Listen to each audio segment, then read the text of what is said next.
Welcome to FPL Team Talk. In this video, I'm going to go through a wildcard side for game week 8 or game week 9, depending on what happens with fixtures. We'll go through the different permutations of fixtures being postponed. We'll look at reasons why you should wildcard, why perhaps or how you could perhaps put it off for a later date. We'll go through at the end different options, different players depending on your preferences. So if you enjoy these sorts of videos, make sure you hit that like button. Don't forget to subscribe for more content. And in the meantime, let's take a look.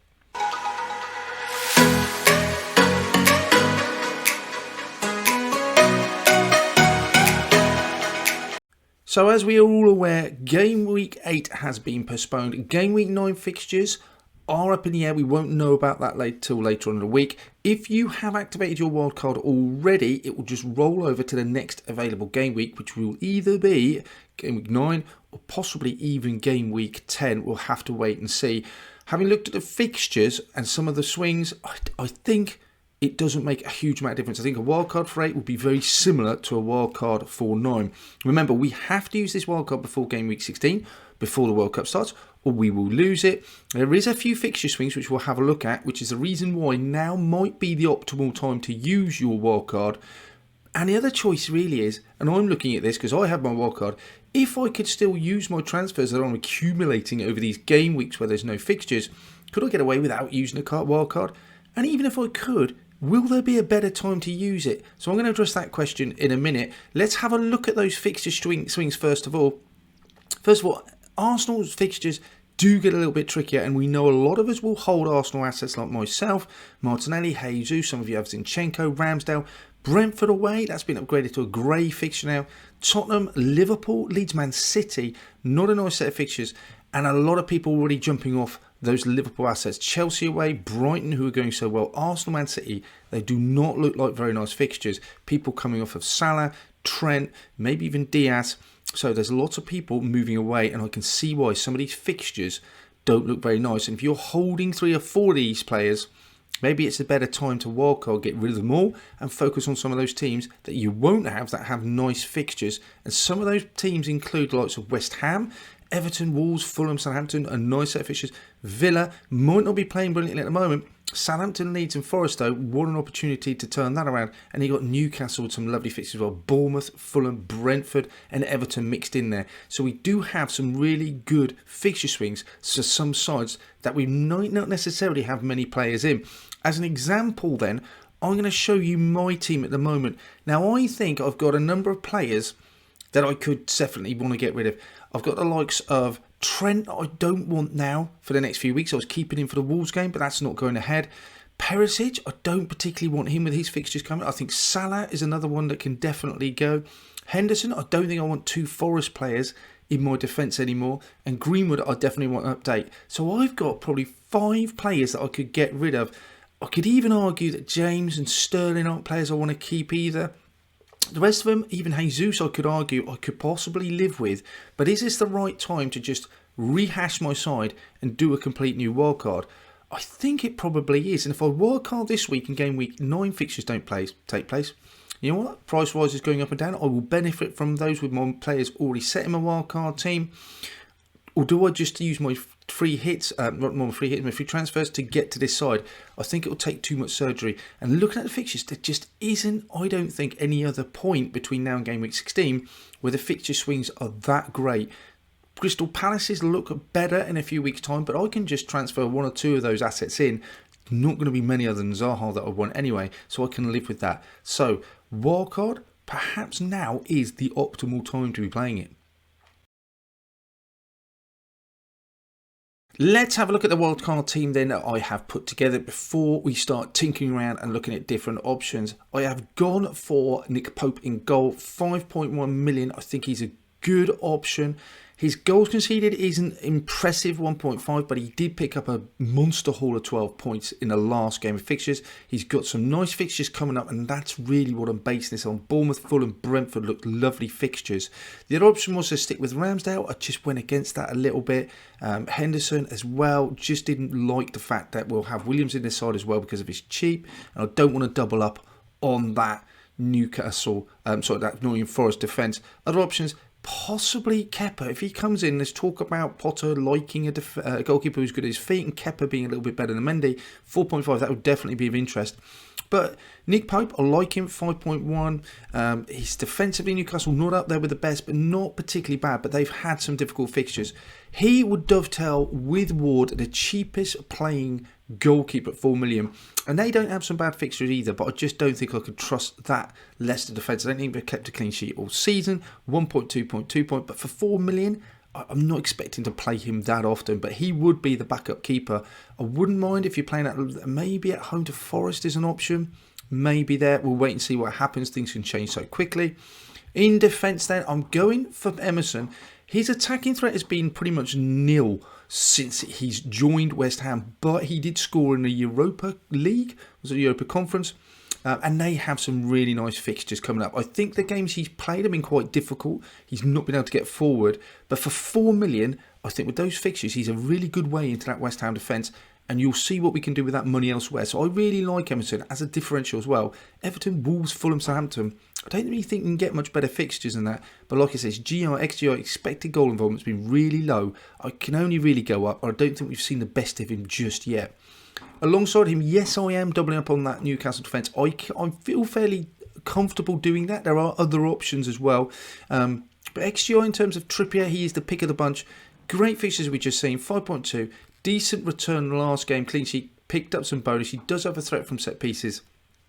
No defender has particularly brilliant XGI so far this season. Not in the likes where we saw Trent and James last year.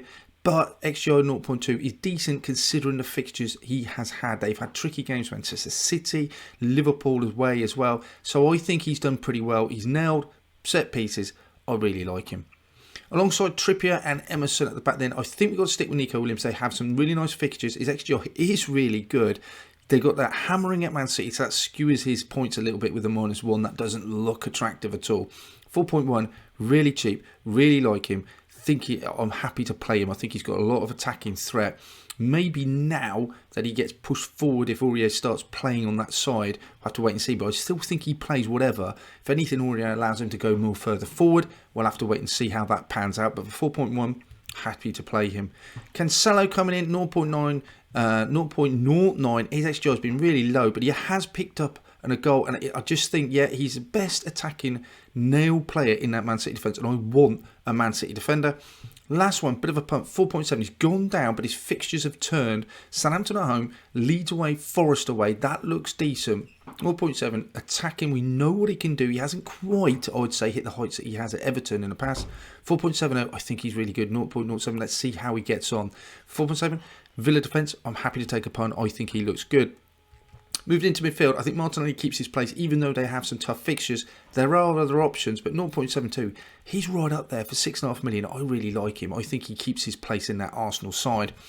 Alongside him, rather than Salah, I've gone KDB. Salah's got horrible fixtures coming up, as we've seen. Wolves away, Man United at home, Southampton at home. Then it does turn a bit, but you know what? I'm happy I can either switch to another prime or premium option at that point. Next 3 games, I think he's nailed. His XGI is brilliant. With Haaland inside, it just seems to increase his ability to get assists. He's taking lots of shots. I really like him. He's right up there with the very best of them. De Bruyne for me, cheaper option than Salah. Yeah, with the fixtures and Man City playing so well, he comes in. Rashford is an option at 6.5 million. There are other options as well. We'll look at maybe St. Maximin, but then you're going quite heavy on Newcastle then. Fixtures look decent. 0.61. Monster Hall playing up front. I really like him. I don't think really much can put me off. I think he's the main man up there for Man United at the moment. I do think it's a little bit knee-jerky, but 2 games in a row, I think for 6.5 million, I don't think it's much better. And I don't mind his XGI. He's not quite Sterling or Salah-esque or De Bruyne, but you're not paying that either. So 6.5, do quite like him. Maddison will be the next one at 7.9 then. Great fixtures. You've got to ignore, I think, and bench him for the Tottenham game, but bringing him in for those next sets of fixtures, even though Leicester haven't been playing particularly well, at 0.22 his XGI hasn't been brilliant. He has still been contributing, and I think that home to Forest, away at Bournemouth, those 2 fixtures alone look like potentially high scoring points for Maddison. He's definitely playing. He has a lot of potential, unless they're still scoring, even if they're not keeping clean sheets. And that's what we're interested in terms of attacking assets. And Maddison is the pick of the bunch for Leicester. Lastly, I think we've got to stick with Andreas. He's been decent, 4.6, probably the best pick of all the budget options there are. And we see what that can allow us to do up front in a minute. But I don't need too much to play in decent fixtures. I happily play him in any of those, to be quite frank. And he's nailed in that Fulham side, picking up the odd assist so far. I'm pretty happy with him. And do you know what? I don't mind benching a 4.6 midfielder if I have to. Up front, yes, we are doubling up on Fulham there. Mitrovic, good fixtures. He's been really good. Look at him. He's just, I think in one game this season, he has not contributed a goal involvement. And that's when Fulham didn't score. 60%, something ridiculous like that, of goals have all come through Mitrovic. His last 3 games contributed. Great fixtures, 6.8. I think he's really cheap. Yeah, I like him on pens, nailed. What's not to like about him? In terms of other strikers, he's a bit behind Tony, but I'm going to go for Mitrovic. Price point, could go Tony, nothing wrong. You've got the money, we'll look at that in a minute. Nowhere near Haaland or Kane, but 6.8, playing up front, yeah, I think he's got to be in there for me. Next two, I'm going to go Isaac. 0.96, he's been really impressive. It is only a small amount of data we got from him, but those fixtures for Newcastle just can't get past him. They're probably the pick of the bunch. He's playing well up front, looks a threat every time I see him. We'll have to keep an eye on that XGI, but I really like 7 million. I think he's a bargain to go up there. And then finally, I don't think we can go much further or need to talk about it too much. Haaland going all the way up to 12 million now. Great fixtures, it's just smashing it. He's brilliant, he's in. Let's take a look at the different options that you could have to change this side.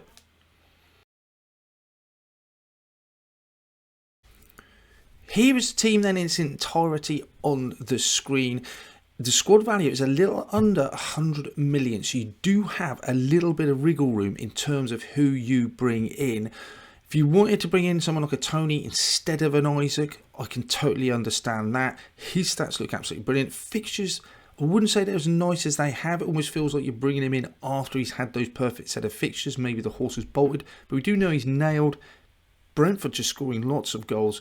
He's on pens, not much not to like about him. You could bring him in, totally understand, instead of a Mitrovic, maybe even an Isaac. If you did it for an Isaac, then you do have the option of bringing in someone like St. Maximin. Salah, I mean, you just can't rule him out and say for definite that he is not going to produce. We know what he's done in the past. His underlying stats are still decent this season. You just have to put into perspective, alongside Haaland, he doesn't look a good option. But for 13 million, he's expensive. He's now gone down to 12.9. Those fixtures don't look great. He will definitely feature later on in the season for me. So talking of St. Maximin, here is great fixtures. You can bring him in for either Rashford, you can downgrade a Madison, you can even bring in for Martinelli if you didn't like those fixtures. Isaac could come out and someone like a Tony could come in. Fixtures just brilliant. Underlying stat looks good. Hopefully, maybe with these enforced break, he would actually have time to get fit. And we'll know more before the next press conference. But that's another thing. It just seems like he's always a game away from being out injured. That's the problem, I think, sometimes with me putting forward someone like St. Maximin. Diaz, again, you could easily go from a Madison to a Diaz. He looks nailed, although I would be slightly worried. I say now, Jota, Thiago, Elliott. There's a lot of midfield places there. And Firmino, Nunez back. Someone's going to have to drop minutes. Is it going to be Diaz? And finally, what you could do is go purely for a Jesus. He's been brilliant this season. His underlying stats look great. Fixtures don't look that kind, but I don't know. I really like Jesus. Every time I watch him, I'm just being impressed with him, how good a player he is. The other thing we haven't touched on is just Tottenham. Now, their fixtures don't look horrendous. They don't look brilliant either. They're in Europe. So the only player really I think I'd be comfortable going for is someone like a Kane. And then to get to him, you're starting to make a sacrifice, maybe a De Bruyne down to a Silva, a Bernardo, a Mahrez, someone like that. Or you get rid of Haaland. I just don't think that's an option at the moment. Otherwise, a Kulusevski sharing minutes with Richarlison, and you get out Perisic with the midweek games. Otherwise, you could look to do a Digne to an Emerson, something like that. Those Villa fixtures look good. So those are a few of the options for Game Week 8 wildcard. A Game Week 9 wildcard will come back at you later on next week when we, or if we get confirmation that may be going ahead or the games may be postponed, and it may look a bit different, but essentially I think this side isn't going to be too far away from that one anyway.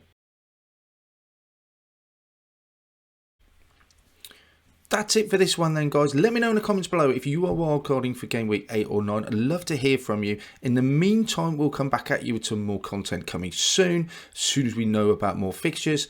Don't forget to hit that like button. Don't forget to subscribe. Good luck. Speak to you soon.